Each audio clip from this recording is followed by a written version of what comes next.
Halo guys, apa kabar? Kices di sini. Pada video kali ini, saya akan membahas alur cerita film yang berjudul Psikokinesis yang rilis di tahun 2018. Film tersebut menceritakan seorang bapak biasa yang terkena radiasi dari sebuah meteor yang jatuh ke bumi, yang dimana dari efek radiasi tersebut memberikan bapak-bapak tersebut kekuatan telekinesis yang mampu menggerakkan benda ataupun objek di sekitarnya ya guys ya. Cerita diawali dengan memperlihatkan sebuah warung ayam goreng yang dimiliki oleh seorang gadis muda yang bernama Rumi. Ini dia orangnya. Yang dimana warung tersebut begitu ramai sekali oleh para pengunjung yang ingin membeli ayam gorengnya.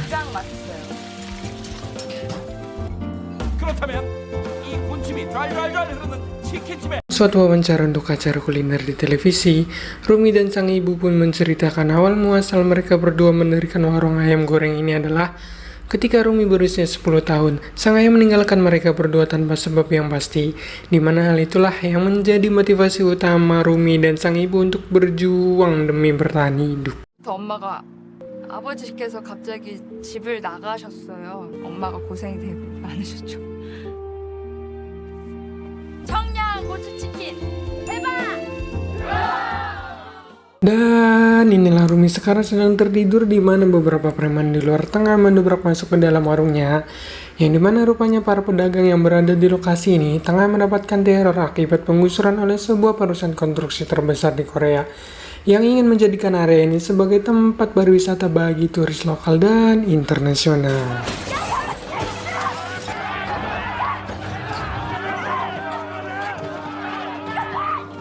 Tak lama, muncullah sang ibu yang baru pulang di mana beliau langsung menancap gas untuk membubarkan para preman tersebut. Akan tetapi,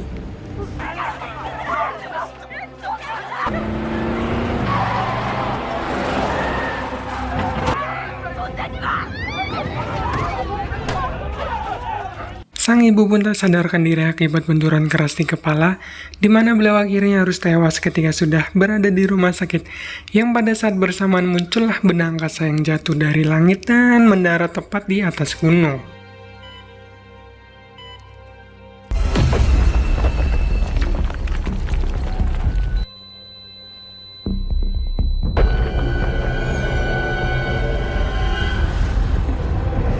Dan radiasi dari benda asing itu pun tak sengaja masuk ke dalam air yang diminum oleh seorang bapak-bapak, di mana beliau ternyata adalah ayah kandung dari Rumi, yang sejak usia 10 tahun sudah meninggalkan mereka berdua.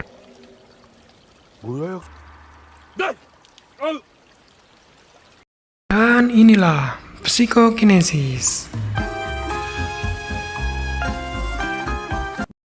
Beliau bernama Shin Suk-hun, kita panggil saja Shin, seorang om parubaya yang bekerja sebagai seorang security di sebuah gedung perkantoran, di mana Shin ini hanya hidup sendirian setelah meninggalkan istri dan Rumi anaknya.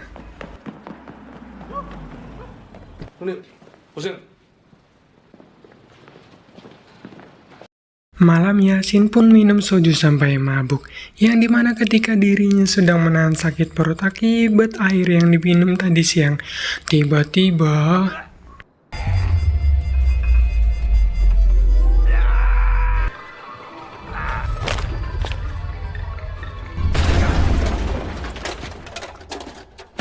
tiba di kontrakan dengan mata yang masih beler, Shin hendak menyalakan sebatang rokok yang ketika korek apinya berjarak beberapa sentimeter dari tangannya, Shin pun berusaha untuk menggapainya, tetapi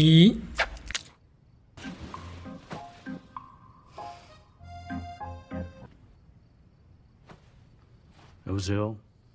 저 룸이에요. 엄마가 돌아가셔서. untuk pertama kalinya selama beberapa tahun terakhir, Shin pun akhirnya bertemu dengan Rumi saat mantan istrinya sudah meninggal dunia, yang ketika dalam suasana duka ini muncullah para preman tadi malam bersama dengan bos mereka.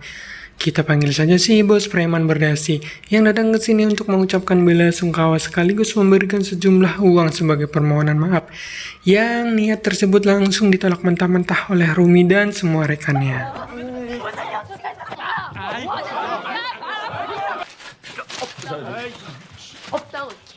Saat sedang ribut-ribut telah muncul pacar Rumi yang seorang pengacara muda dan masih pemula bernama Kim. Ini dia orangnya. Kim berhasil melarang keributan tersebut yang membuat si bos dan anak buahnya segera pergi. Tetapi Rumi nampak melirik sinis kepada ayahnya sendiri karena tak berbuat apa-apa pada saat keributan sedang berlangsung.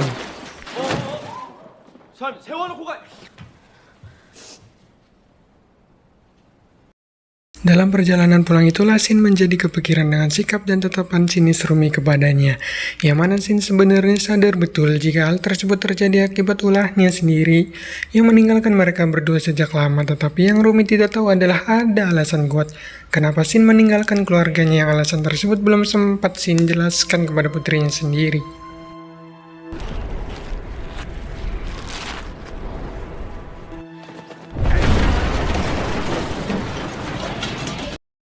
Sadar jika ada sesuatu yang salah dengan tubuhnya, Shin pun segera pulang ke kontrakan untuk mencoba kembali apa yang dilakukannya barusan. Yang ternyata air yang sudah terpapar radiasi asing kemarin sudah menyatu ke dalam tubuh dan saraf-sarafnya, yang membuat Shin memiliki kemampuan untuk memanipulasi atau menggerakkan objek hanya menggunakan pikiran yang biasa disebut dengan psikokinesis.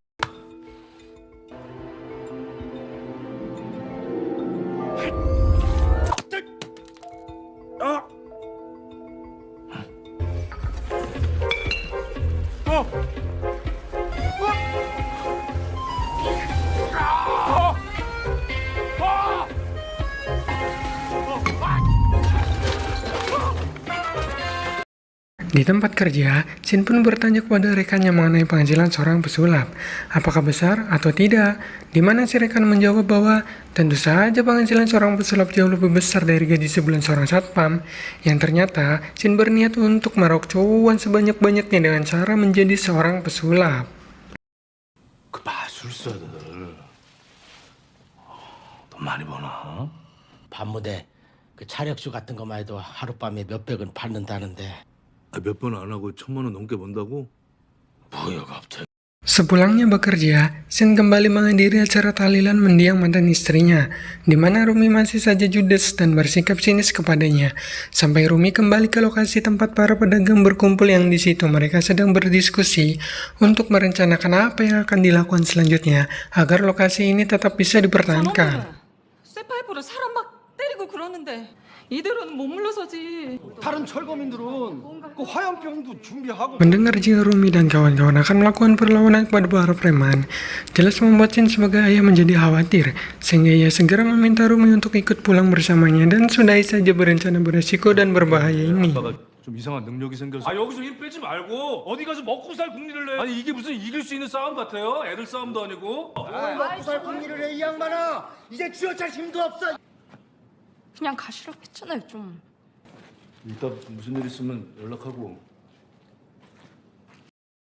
Singkat cerita, malam pun tiba. Shin terlihat berada di sebuah klub untuk mendaftarkan diri sebagai salah satu penghibur yang akan menampilkan pertunjukan sulap, di mana sang manajer dibuat begitu tercengang manakala melihat asbak beserta puntung-puntung rokoknya melayang di udara.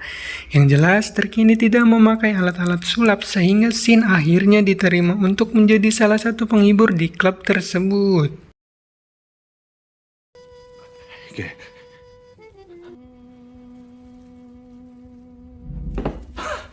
나이트장에서 공연을 좀 해보면.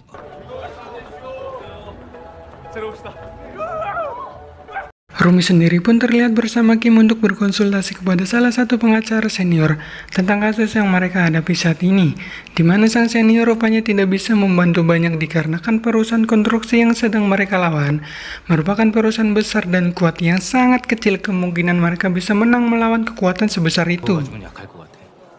예? 쪽에서 벌써 손을 쓴 거 보면. 아. 예? Dengan penuh kekecewaan, Rumi pun kembali ke lokasi untuk memberitahu para pedagang bahwa bantuan yang mereka harapkan sepertinya tidak bisa banyak membantu. Yang tak berselang lama muncullah Shin sang ayah yang memintanya berbicara empat mata di dalam toko. 일단 상황을 좀 더 지켜봐야 될 것 같아요. 아빠랑 잠시 얘기 좀 할까? 왜요? 무슨 얘긴데? Resmi menjadi penghibur di salah satu klub membuat Shin menjadi lebih percaya diri untuk mengajak Rumi agar menyudahi saja perjuangan ini. Sudahi semuanya, ikut pulang bersamanya dan raih cita-cita berkuliah dan tak usah lagi memikirkan pekerjaannya. Karena mulai sekarang Shin akan banyak uang berkat kemampuan yang saat ini dimilikinya. 아빠가 돈 벌 테니까 넌 불편하더라도 같이 지내자. 아빠가 좀 이상한 능력이 생겨서. Untuk lebih meyakinkan, Shin pun mendemonstrasikan kekuatannya tepat di depan mata kepala Rumi sendiri. Yang hal itu justru membuat Rumi tidak habis pikir dengan ayahnya yang bukannya membantu, malah menunjukkan trik-trik sulap seperti ini di tengah kebingungan dan permasalahan yang sedang terjadi saat ini. 자, 이게 다가 아니야. 이번에 깜짝 놀랄걸? 그만하라고 했잖아요, 좀! 굳이만 해볼 싸움이 있고 아닌 싸움이 있는 거야. 야, 이제 와서 아빠 노릇하려고 하지 마세요. 역겨우니까. Dengan raut wajah sedih, Shin pun pulang sambil teringat saat-saat dia pergi meninggalkan Rumi waktu masih kecil dan memang sepantasnya dia diperlakukan seperti ini. Karena memang dulu dia yang mulai dan tak bertanggung jawab atas anak dan istrinya sendiri.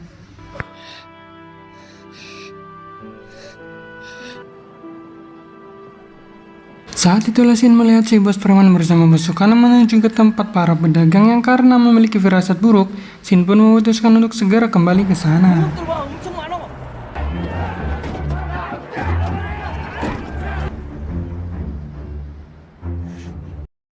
Dan ya, benar saja para preman ini memakai kekerasan untuk mengusir para pedagang dari tempat ini.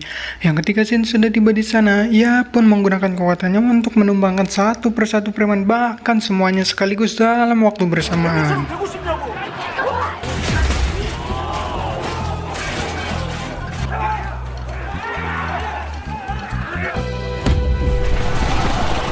Melihat pasukannya tumbang tanpa disentuh, membuat si bos menjadi ketakutan. Jangan-jangan ini mempunyai kekuatan supranatural yang ketika ada satu preman celongop yang memberanikan diri untuk maju, Shin pun mengangkat tubuh preman hingga membuat semua orang yang ada di sana tercengang dibuatnya.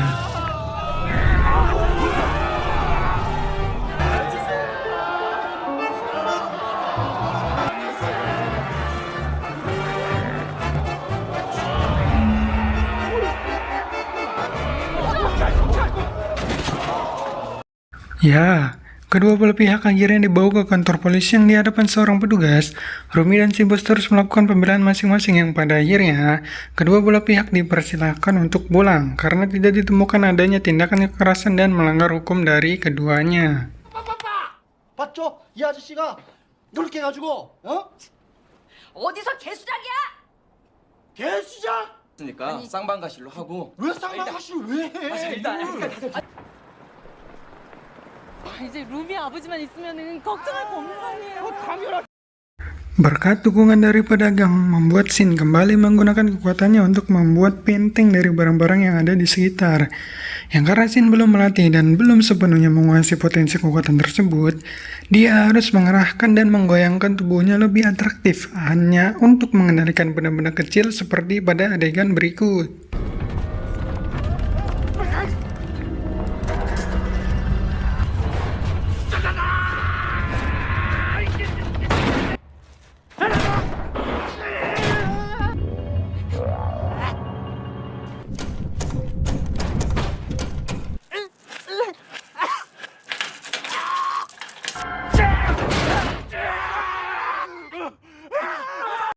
Kontribusi yang diberikan oleh Shin rupanya sangat diterima balik oleh para pedagang, di mana Rumi yang melihatnya pun merasa kagum dengan ayahnya sendiri yang benar-benar sudah berubah banyak dan rela membantu mereka dengan sukarela. Hingga akhirnya hati Rumi pun luluh dan mengajak ayahnya pergi ke warung untuk makan seblak bersama. 멀리까지 와주셔서 너무 감사드립니다. 네, 힘내세요. 저렇게 조그만 데 인터뷰하는 게 뭐. 해야 되잖아, 김 변호사가. 네. 루미야, 너 아버지하고 같이 가서 저 밥 먹. 저기 가까운데 국밥집 있으니까 먹고 와요.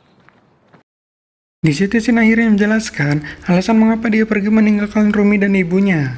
Ya, ternyata Shin terlilit hutang kepada beberapa pihak yang membuatnya mau tidak mau harus meninggalkan mereka karena tidak ingin membahayakan istri dan anaknya. Memang itu salah, tapi pada saat itu situasi sulit dan berbeda, sehingga keputusan tersebut dirasa adalah keputusan terbaik yang harus diambil demi keselamatan keluarganya sendiri. Tak ingin mengungkit masa lalu lagi, Rumi pun mengalihkan pembicaraan mengenai kekuatan ayahnya dan apa dampak yang terjadi pada kesehatan atau tubuhnya jika Shin terlalu memporsir kekuatannya tersebut, di mana Shin menjelaskan bahwa dia juga tidak tahu dari mana kekuatan ini berasal. Dan sejauh ini semuanya baik-baik saja sehingga Rumi diminta untuk tetap tenang dan jangan mengkhawatirkan dirinya. 아무 상관없는 것 같아. 그래도 병원에도 좀 다니고 드세요. Beralih ke kantor si bos preman, di mana 4 anak buahnya semalam melapor di mana Shin kembali berulah dengan membuat benteng di depan jalan raya. Ditambah mereka berempat memutuskan untuk mundurkan diri karena terlalu takut untuk menghadapi bapak-bapak parubaya tersebut. 사직하겠습니다. 우리가 다 같이 힘을 모아가지고 저희 천벌 받을 것 같아요. Tak lama si bos pun mendapat telepon dari perusahaan konstruksi yang memintanya untuk mendatangi kantor gedung perusahaan mereka. Yang pada saat sudah sampai di sana, si bos dan satu ajudan pun sangat excited berada di sini dan diundang langsung untuk bertemu dengan sang pemilik perusahaan ini. 그만 형이 자주 데리고 올게. Dan inilah Direktur Hong, sang pemilik perusahaan yang ternyata seorang wanita muda yang sangat cantik ya guys ya. Beliau nampak senang akhirnya bertemu langsung dengan bawahannya yang selama ini mengurusi permasalahan yang ada di lapangan. Akan tetapi si Direktur memanggil beberapa bodyguardnya untuk masuk ke dalam dan... 할 건 하고 일 얘기는 해야죠. 네, 맞습니다.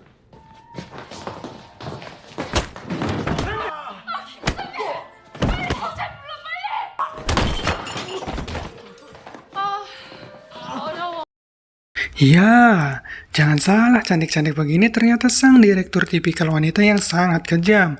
Ketika apa yang menjadi tujuannya tidak tercapai atau ada hambatan, di mana si bos preman ini sengaja diberi sedikit pelajaran sebagai hukuman atas leletnya ia dalam tugas mengusir para pedagang. 입장에서 이 일이 얼마나 중요한 일인지 잘 아시잖아요. 하지만 거기 처리하는데 얼마나 걸려요? 하루면 돼. Sang direktur sudah membaca laporan tentang munculnya sosok bapak-bapak superhero yang menjadi hambatan proyek ini, di mana beliau juga sudah merancang sebuah rencana jahat untuk mengalahkan Shin dengan cara uang dan kekuasaannya untuk memanipulasi keadaan dan media sosial. 제가 진짜 잘못했습니다. 진짜. 그게 뭐가 문제라고요? 예전에 한번 루미 어머니를 저희가 조금 잘못해가지고 이렇게 또 뭐? 있어요. 그 이상한 사람이 하나 있거든요. 아, 뭐 그럼 문제될 Dan ya, ternyata rencana sang direktur adalah memanipulasi berita di televisi supaya orang-orang takut dengan sosok Shin. Dan untuk si bos preman, dia dan anak buahnya sengaja mengosongkan kantor lama dan pindah ke kantor baru dengan nama dan kontrak baru, sehingga polisi tidak bisa melacak aktivitas dan pekerjaan kotor mereka sebelumnya. 그런 다음에 법인을 새로 빨리 내세요. 이 철거민이 사용한 무기를 가만히 보면요. 예? 남한 사이에 깊이 침투해가지고 이 보지 마세요. 이게 말이 된다고 생각. Alhasil, pihak Orochi pun datang untuk menangkap Shin, yang padahal dia bisa saja kabur atau melawan dengan kekuatannya. Tetapi karena tidak ingin membuat masalah dan sangat taat hukum sekali, Shin pun dengan sukarela untuk menyerahkan diri dan dipenjara di sel tahanan kantor polisi. 저희들 경찰입니다. 예. 경찰이 왜? 저 양반 체포하러 왔다고 우리가 지금. 제가 뭘 잘못했다고 체포를 해? 억울한 거 있으시면 경찰서 가서 해명하시면 되니까. 금방 올게요. 네, 잠깐만. 신영. 아시죠? 아니.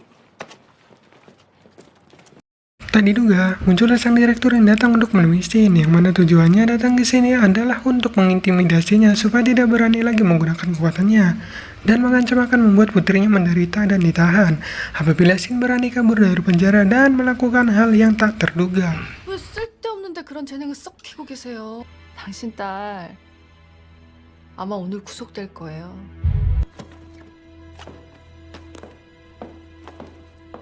자 저기 다 이번에 우리가 다 Terjadi bentrok besar-besaran antara pedagang dan para petugas, di mana situasi kacau tersebut masuk ke dalam berita utama, yang membuat Shin harus mengambil ponsel salah satu petugas untuk melihat secara jelas kondisi di sana. Sebagai seorang ayah yang lama tidak bertanggung jawab dan tidak pernah sekalipun memperhatikan anak perempuannya, membuat Shin menjadi sangat emosi, yang ketika tak ada jalan lain untuk menghentikan hal ini, Shin pun memutuskan untuk melakukan sesuatu.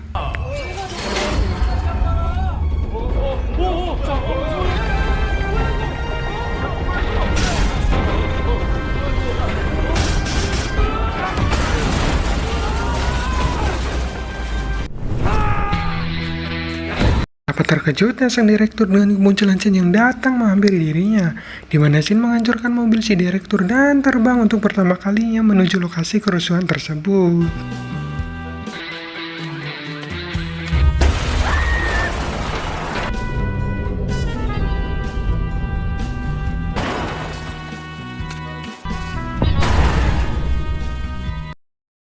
Sama seperti superhero yang baru pertama kali belajar terbang, Shin agak kesulitan untuk terbang dengan stabil, sehingga dia memilih loncatan meskipun itu harus menghancurkan fasilitas umum dan mobil-mobil yang ada di jalanan.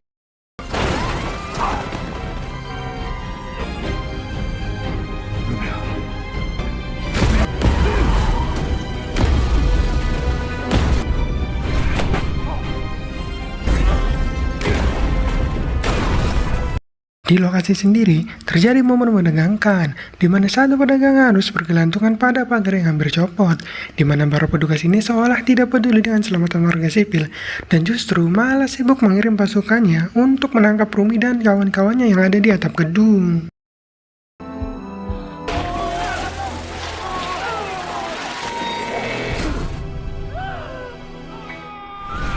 Dan Shin pun berhasil menyelamatkan si pedagang. Lantas ia pun terbang menuju ke atas gedung, tetapi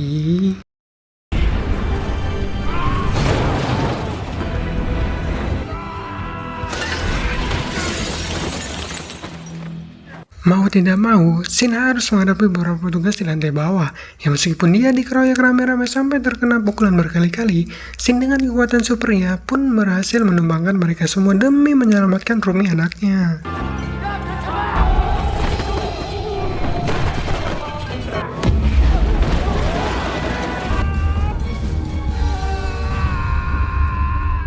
Dan sangat disayangkan, Rumi berhasil tertangkap oleh para petugas yang ada di dalam kontainer, di mana saat Shin sampai di atas, dia langsung diserbu oleh puluhan petugas yang membuatnya lagi-lagi harus dihajar habis-habisan, meski pada akhirnya dia berhasil menumbangkan mereka semua.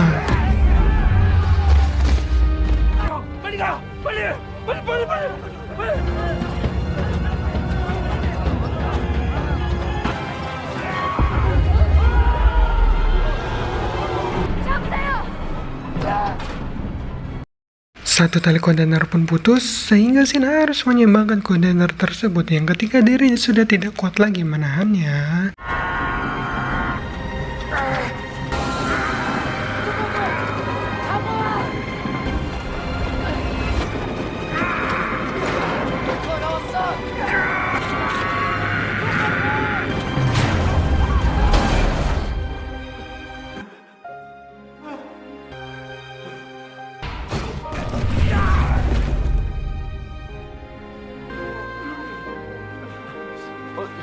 Setelah Rumi berhasil selamat, Shin pun langsung turun ke bawah untuk menemui si bos preman dan para petugas, di mana Shin langsung menggaplok si bos hingga tak sadarkan diri. Barulah dia menjulurkan kedua tangannya untuk diborgol sebagai bukti dirinya taat hukum dan aturan yang berlaku sesuai dengan undang-undang pemerintahan dan keadilan bagi seluruh rakyat Korea.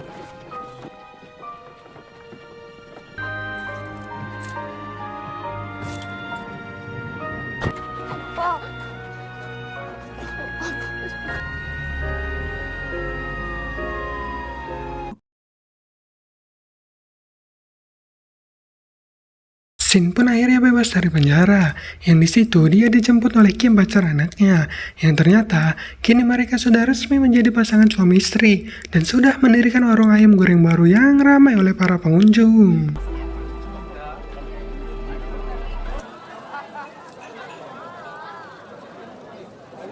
아빠 뭘 그렇게 보고만 있어요. 나왔으면은 빨리 도와.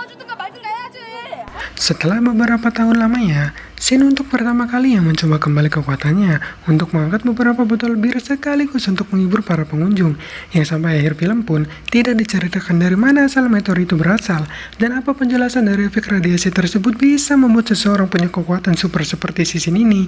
Entahlah, hanya para sutradara yang tahu.